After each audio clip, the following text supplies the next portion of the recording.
Hello दोस्तों, welcome to create assets. आज हम बात करेंगे पावर ऑफ कंपाउंडिंग के बारे में, जिसे आइंस्टाइन ने दुनिया का 8वां अजूबा भी बताया है। यह वह सीक्रेट है जिसे अमीर लोग यूज करके और अमीर बने हैं और काफी लोग इन लोगों की नकल करके अमीर बने हैं। दोस्तों, आज हम डिटेल में इसके बारे में बात करेंगे कि कंपाउंडिंग से आप खुद को कैसे अमीर बना सकते हैं। देखिए, कंपाउंडिंग हमें स्कूल में पढ़ाया तो जाता है, लेकिन रियल लाइफ में इसका यूज कैसे करना है ये सिखाया ही नहीं जाता, जिसकी वजह से हम हार्ड वर्क करने के बाद भी अमीर नहीं बन पाते। और हम इस तरफ सोचते ही नहीं है हम कभी इन लोगों की तरह भी अमीर बन सकते हैं। एक्चुअली में अमीर होना हार्ड वर्क नहीं, स्मार्ट वर्क है। चलिए अब हम एक रियल लाइफ एग्जांपल से समझते हैं कि पावर ऑफ कंपाउंडिंग होती क्या है और ये काम कैसे करती है। ये जानने के लिए ये वीडियो को एंड तक देखिए। यह एक इंडियन की कहानी है जिसने 10,000 रुपए को 844 करोड़ में कन्वर्ट किया। 1980 में एक सतीश शाह नाम का ब्रोकर था जिसने अपने क्लाइंट अनवर को एक स्टॉक खरीदने को बोला, जो कि विप्रो कंपनी का था। उस टाइम वो कंपनी बिल्कुल नहीं थी, तो अनवर ने उसमें 10,000 इन्वेस्ट कर दिया और 100 शेयर खरीद लिए। शेयर खरीदने के बाद अनवर ने इस स्टॉक को कभी बेचा ही नहीं। और फिर ये स्टॉक 10,000 से 844 करोड़ में कैसे ग्रो हुआ, चलिए जानने के लिए इस चार्ट पर नजर डालते हैं। स्टॉक खरीदने के अगले ही साल कंपनी ने एक पर एक का बोनस दिया और अनवर के पास 200 शेयर हो गए।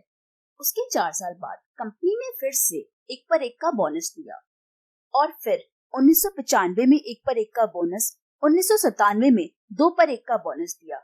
और इसी तरह देखते देखते अनवर के पास 2019 तक 2.5 करोड़ शेयर हो गए, जो रियलिटी में उसने सिर्फ 100 खरीदे थे। और 2019 में एक शेयर की वैल्यू थी 330 रुपए। तो इस तरह उन्होंने 10,000 रुपए लगाकर 844 करोड़ का मुनाफा कमाया। अगर हम देखें तो उनकी वैल्यू 41% CAGR से ग्रो हुई। लेकिन दोस्तों, ये एक रेयर एग्जांपल है। इतने साल होल्ड करना और 41% CAGR ग्रो करना आसान नहीं है। लेकिन हम इस एग्जांपल से कंपाउंडिंग की पावर को समझते हैं कि कैसे एक नॉर्मल वैल्यू भी टाइम और कंपाउंडिंग के साथ इतनी बड़ी हो जाती है। चलिए इस कंपाउंडिंग को हम एक और सिंपल एग्जांपल से समझते हैं। दो दोस्त होते हैं, एक का नाम होता है विक्की और दूसरे का मिक्की। दोनों की एज 25 साल है और दोनों ने खूब पढ़ाई की और दोनों को एक कंपनी में जॉब ऑफर होती है। वो दोनों 3 साल की कॉन्ट्रैक्ट से उस कंपनी में सिलेक्ट हो जाते हैं। दोनों बहुत खुश हैं और एक्साइटेड भी हैं। उनका बॉस उनको सैलरी डिस्कस करने के लिए बुलाता है और 2 ऑप्शन देता है। पहला ऑप्शन ये है कि 3 साल के लिए पर मंथ 1 लाख की सैलरी मिलेगी और सेकंड ऑप्शन ये है कि 1 पैसा पर मंथ ले सकते हैं। बट फर्क इतना है कि हर दूसरे मंथ सैलरी डबल होती जाएगी। जैसे पहले मंथ 1 पैसा मिलेगा, दूसरे मंथ 2 पैसा, उसके बाद 4, उसके बाद 8 और ऐसे चलता रहेगा। अब मिक्की यहाँ पर 1 लाख की सैलरी यानी कि फर्स्ट ऑप्शन चूज करता है, क्योंकि उसे यहाँ पर फिक्स सैलरी दिखाई देती है। वही विक्की सेकंड ऑप्शन को चूज करता है, क्योंकि उसे पावर ऑफ कंपाउंडिंग के बारे में पता होता है, जिसके कारण मिक्की और उसके दोस्त उसका मजाक उड़ाते हैं कि बेवकूफ 1 पैसे की सैलरी के लिए काम करेगा। अब इस कहानी को फास्ट फॉरवर्ड करके समझते हैं। देखिए, मिक्की ने फर्स्ट ऑप्शन चुना है तो उसे 3 साल में 36 लाख रुपए मिलेंगे, जो कि अच्छी खासी वैल्यू है। लेकिन विक्की ने सेकंड ऑप्शन चुना है और जैसा कि हम जानते हैं कि सेकंड ऑप्शन में समय के साथ पैसा डबल होता जा रहा है, तो इस ऑप्शन की कैलकुलेशन के हिसाब से विक्की को 3 साल में मिलेंगे 68 करोड़ 71 लाख 91,000 और रिजल्ट आपके सामने है इस चार्ट में।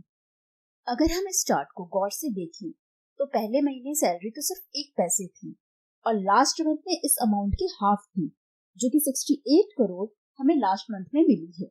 अब दोस्तों, हमें स्कूल में कंपाउंड इंटरेस्ट पढ़ाया तो जाता है, पर उससे अच्छे से लाइफ में कैसे यूज करना है ये सिखाया ही नहीं जाता।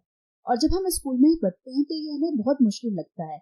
इसलिए हम हमेशा सिंपल इंटरेस्ट को ही अपनी लाइफ में यूज करते हैं, पसंद करते हैं, क्योंकि वो हमें आसानी से समझ में आ जाता है। अब हम कंपाउंडिंग के सबसे इम्पोर्टेंट एक्सपेक्ट टाइम को समझेंगे। एक्चुअली में इसका रोल ही सबसे इम्पोर्टेंट है। तो चलिए इसे एक और एग्जाम्पल से समझते हैं। मिक्की को तो आप जानते ही हैं, अब उसका एक नया फ्रेंड बन गया है बंटी।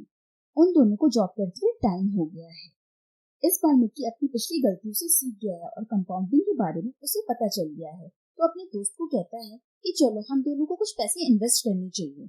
और उनका टारगेट है 45 साल तक इन्वेस्ट करना और वो दोनों 20,000 रुपए पर मंथ के साथ इन्वेस्टमेंट की शुरुआत कर देते हैं। जैसा कि हमें पता है कि दोनों की एज में 5 साल का डिफरेंस है, तो दोनों के इन्वेस्टमेंट में भी 5 साल का डिफरेंस हो जाता है। चलिए अब इन दोनों की इन्वेस्टमेंट जर्नी पे एक नजर डालते हैं। देखिए, निकी का टोटल इन्वेस्टमेंट का टाइम 20 साल है और बंटी का 15 साल। निकी की इन्वेस्टमेंट की टोटल अमाउंट है 48 लाख और बंटी की 36 लाख। रेट ऑफ इंटरेस्ट दोनों को बराबर मिल रहा है 12% और 12%। निकी का टोटल अमाउंट हो रहा है 2 करोड़, जबकि सनी का हो रहा है सिर्फ 1 करोड़। अब देखा जाए तो दोनों का सब कुछ ही सेम था, लेकिन डिफरेंस था तो बस टाइम पीरियड का। निकी ने 5 साल पहले इन्वेस्टमेंट की शुरुआत की और वो आगे है। और देखा जाए तो निकी की वेल्थ बंटी की डबल है और निकी अब बंटी से आगे है और आगे ही रहेगा, क्योंकि अब निकी को पावर ऑफ कंपाउंडिंग के बारे में पता चल गया है। उसे पता है जो लोग जल्दी इन्वेस्ट करते हैं उसे कितना फायदा मिलता है। इस तरह आप लोग भी जल्दी स्टार्ट करें, और अगर देर हो गई है तो अब से स्टार्ट करें और अपने पैसों को ग्रो करें। जरूरी नहीं है कि आप 20,000 रुपए से ही स्टार्ट करो, आप 1,000 रुपए से भी स्टार्ट कर सकते हो। बस आपको ये पता होना चाहिए कि पावर ऑफ कंपाउंडिंग काम कैसे करती है। स्टार्टिंग में आपके रिजल्ट छोटे होंगे, इतने छोटे कि आपको ये लगेगा कि इससे कोई फायदा ही नहीं हो रहा है, लेकिन अगर टाइम दोगे और देखोगे तो कुछ सालों बाद आपका पैसा ग्रो होते हुए दिखेगा। इसलिए जितना जल्दी हो सके स्टार्ट करें, उतना ही अच्छा रिजल्ट आपको देखने को मिलेगा। अगर आप किसी 50-60 साल के इंसान को देखते हैं जो आपको बहुत अमीर लगता है और आप उसकी तरह बनना चाहते हैं, लेकिन आपको ये नामुमकिन सा लगता है, तो ऐसा बिल्कुल नहीं है।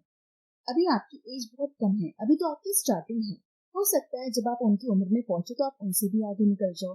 देखिए, इसमें टाइम तो लगता ही है, इतना तो आप सारे एग्जाम्पल से समझ ही गए होंगे। इसलिए आप कहीं से भी 10 से 15% का इंटरेस्ट रेट कमा सकते हो, तो उसे अपनी विश पूरी करने की बजाय दोबारा से इन्वेस्ट करें। हो सकता है आपको स्टार्टिंग में ये छोटी रकम बड़ी न लगे, लेकिन हमने तो ये सीख ही लिया है कि टाइम और एक अच्छी ग्रोथ रेट के साथ छोटी रकम भी बहुत बड़ी बन जाती है। दोस्तों, हो सकता है आपको इस वीडियो से बहुत कुछ सीखने को मिला होगा और आप इसे डिटेल में भी समझ गए होंगे कि कंपाउंडिंग की ताकत क्या होती है। दोस्तों, अगर आपको ये वीडियो अच्छी लगी हो तो लाइक करें और ज्यादा से ज्यादा लोगों में शेयर करें ताकि उनको भी कंपाउंडिंग के बारे में पता लगे। आगे भी इससे रिलेटेड वीडियो आती रहेगी, तो प्लीज सब्सक्राइब करें और thank you for watching great assets.